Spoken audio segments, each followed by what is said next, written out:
Hello everybody, welcome to my channel. My name is Orla. In this channel I read short stories for children and adults who are interested in them. In this video I'll be reading another story from Girls Who Slay Monsters, Daring Tales of Ireland's Forgotten Goddesses, written by Ellen Ryan, illustrated by Shona Shirley MacDonald. So, get cozy, cuddle down, and let's begin. This one is called Carmun, the Magical Marauder, from Athens, Greece, all the way to Wexford in Ireland. Celtic goddess Carmun never shied away from a fight. She saw it as the only way to command respect in a country that didn't want her. Carmun was from Athens in Greece, where the hills teemed with shining marble temples, surrounded by plane trees that left a smell of sweet tea on the breeze. Mortals built these temples to worship their beloved goddess and showered her with fruit offerings. Except it wasn't Carmun they worshipped, but Athena, the Greek battle goddess. Carmun, on the other hand, received offerings of just a few bags of grain. Despite having all the power, Athena was jealous of Carmun's flowing brunette curls and fierce battle skills. So one day she sent her best soldiers to find and force her rival out of Athens and back to the Celtic outer world. But Carmun fought back. She cut off the soldiers' heads and hung them around the city like trophies. From that moment on, life was a constant, bloody battle between the two goddesses. And when Carmun became a mother to 3 little boys named Darkness, Evil and Violence, she trained them to help her overthrow Athena. To build the boy's strength, Carmun stole juicy figs from the groves around Athena's temples. But one day she was caught in the act. 2 mortal soldiers rushed out from the trees and cried out to her, "Our offerings are not for you, false god! Away with you!" Carmun was furious to be shooed away like a beggar. Didn't they know she was a goddess? Carmun wanted every Athenian to feel the same hunger her family felt. "If my sons can't eat," she said, "I wish every fruit in Athens would wither with mould." Her wish became a spell, and right before the soldiers' eyes, the temple fruit rotted. The nuts dropped, blackened from the trees. Carmun's hateful wish had awakened the dark power within her, the ability to destroy nature. Terrified, the 2 soldiers fled back into the trees. Carmun knew they would tell the Greek gods, who would rush down from Olympus with their magical shields and tridents to seize her and undo the spell. "Run, boys!" Carmun called to her sons. "We need to get away." Once Carmun had escaped to safety, she thought hard about what to do next. To defend herself, she would need her own special weapons, but where could she get them? Carmun had heard that the Celtic gods in Ireland owned many magical weapons. In the past, the men of her family had tried to steal these Irish weapons, though they were beaten off, as Ireland didn't just have one battle god, it had dozens, each more brutal than the last. But Carmun had no options left. She decided to try what no man in her family had ever managed. Once home, she quickly dressed herself and her sons in Grecian armour, including bronze breastplates and helmets. They ran to the harbour and stole a boat before sailing across the Mediterranean. And this, in her armour,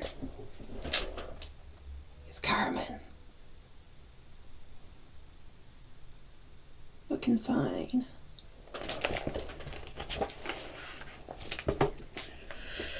As they arrived on the choppy white waves of the Irish Sea, Carmun cast several spells to destroy all the fruit in Ireland, so that by the time they arrived on the shores of County Wexford, Irish mortals would be weak with hunger and easy to overcome. When they finally moored on a beach, it was raining so hard and heavy in this strange land that Carmun could barely see the sand beneath her feet or the forest surrounding them, and her sons shivered against the biting wind. Carmun realised she would find it difficult to find her way in these conditions, so she kidnapped the first mortal she came across and forced him at spear point to guard her family across the country. She raced to Ulster, home of the demigod Cuchulainn, and raided his palaces.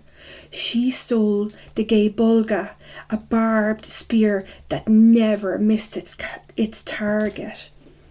Then she went to the shrine of Dagda the Brown, a warrior god, at Uisneach in the centre of Ireland. There lay his magic cauldron, which brewed porridge and stew as often as asked. Carmun overcame a dozen guards to steal the cauldron, and with this the goddess knew her children would never go hungry again. But by now the Irish gods had heard about Carmun's marauding and raced to find her. She was attacked by 3 of their best male warriors, but with the Gay Bulga's help, the goddess managed to fend all of them off, and now she was ready to return to Greece. She gathered her sons around her and urged them to run as fast as they could across Ireland back towards the ship. But as they reached the beach, a goddess they had never seen before blocked their path.